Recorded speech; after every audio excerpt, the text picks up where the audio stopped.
So what are some of the common pitfalls that new directors fall into when they're meeting different management teams in general? Is there something that you see as a trend?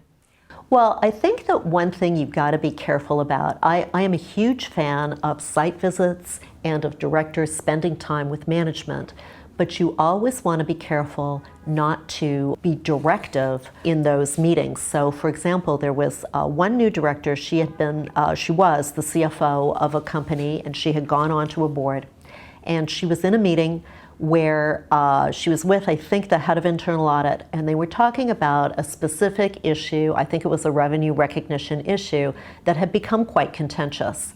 And they asked her how she had handled that as a CFO.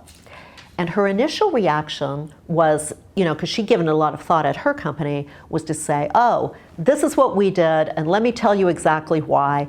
And she realized that this company whose board she was going on, they had come to a different decision. Now, there was nothing actually wrong with that decision. There were clearly two schools of thought. So rather than come out and say, here's what I did and here's why, she very cleverly resisted that impulse, because she realized that if she did that, it was like her as a board member second-guessing their CFO.